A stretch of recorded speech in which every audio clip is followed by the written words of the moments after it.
Hello வணக்கம். நான் உங்க சம்பத் பேசுறேன். From Sivakami spoken English YouTube channel. இன்னைக்கு வந்து நான் உங்க கூட ஒரு வார்த்தை ஷேர் பண்ணிக்கிறேன். என்ன அப்படின்னா, இந்த அட்ஜெக்டிவ். அட்ஜெக்டிவ் அப்படின்ற வார்த்தை வந்து நம்ம எங்க பயன்படுத்துறோம்? இங்கிலீஷ் கிராமர்ல அட்ஜெக்டிவ் வந்து நம்ம எங்க பயன்படுத்துறோம் அப்படின்னு சொல்றேன். சரிங்களா? அட்ஜெக்டிவ்னா என்னன்னா, நவுன வந்து டெஸ்கிரைப் பண்ணும். It டெஸ்கிரைப்ஸ் a noun. நவுன்றது என்ன? நவுன்றது என்னன்னா, என்னவா இருக்கலாம்? It can be a person, place or things. அப்புறம் வந்து நம்ம டச் பண்ணக்கூடிய, நம்ம ஃபீல் மட்டும் பண்ணக்கூடிய ஐடியாஸ். இது எல்லாமே நவுன் நம்ம சொல்லுவோமா? பேசிக்கா பார்த்தோம்னா நம்ம ஸ்கூல்ல இருந்து என்ன படிச்சுட்டு வரோம்? ஒரு பர்சன், பிளேஸ், திங்ஸ் இது எல்லாமே நவுன்னு சொல்றோம்.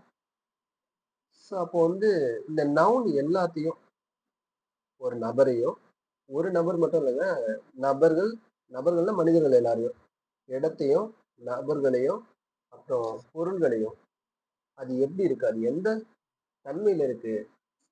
அப்படின்னு சொல்றது தான் அட்ஜெக்டிவ். ஸோ இப்போ உதாரணத்துக்கு பாருங்களேன், ஒரு ஸ்கேல் இருக்கு. இந்த ஸ்கேல் எப்படி இருக்கு? ரொம்ப நீளமா இருக்கு. நீட்டா இருக்கு. அதே மாதிரி ஒரு பையன் இருக்கான். அந்த பையன் எப்படி இருக்கான்? அவன் தானே அந்த கிளாஸ்லயே ரொம்ப உயரமானவன் அப்படின்னு சொன்னா அந்த உயரமானவன் அப்படின்றது அந்த பையன் எப்படி இருக்கான்? உயரமா இருக்கு. அதுக்கு அடுத்தது ஆஹ், ஒரு பொண்ணு இருக்கா. ஒரு பொண்ணு எப்படி இருக்கா? ரொம்ப அழகா இருக்கா. இப்போ ஆஹ், அந்த பையன் எப்படி இருக்கான்? உயரமா இருக்கான். அந்த பொண்ணு எப்படி இருக்கா? அழகா இருக்கா. ஒரு ஸ்கேல் எப்படி இருக்கு? ரொம்ப நீளமா இருக்கு. இந்த ஊர் எப்படி இருக்கு? ரொம்ப சுத்தமா இருக்கு. ஸோ அப்போ இங்க பாருங்க, பையன், பொண்ணு, அந்த ஊரு, ஸ்கேல் இதெல்லாம் நான் உதாரணமா சொல்லலாம். அது எப்படி இருக்குன்னு சொல்லி பாருங்க. பையன் அழகா இருக்கான். அந்த பையன் வந்து எப்படி இருக்கான்? அழகா இருக்கான். பொண்ணு வந்து சாரி பையன் உயரமா இருக்கான். பொண்ணு அழகா இருக்கா. ஸ்கேல் வந்து நீளமா இருக்கு. இந்த ஊர் வந்து ரொம்ப சுத்தமா இருக்கு. அப்போ அந்த பொருள்கள் எல்லாம், அந்த நவுன்லாம் எப்படி இருக்குன்னு சொல்லுதுல்ல, அதுதான் அட்ஜெக்டிவ். அதையே நம்ம தமிழ் இலக்கணத்துல பார்த்தோம்னா அழகா இருக்கும். அது பேர் வந்து பெயரடை அப்படின்னு பேர்.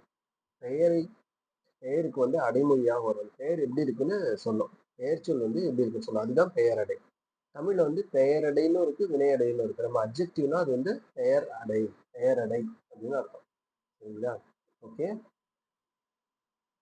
நம்ம நெக்ஸ்ட் கிளாஸ்ல பார்க்கலாம். ஓகேங்களா? பாய்.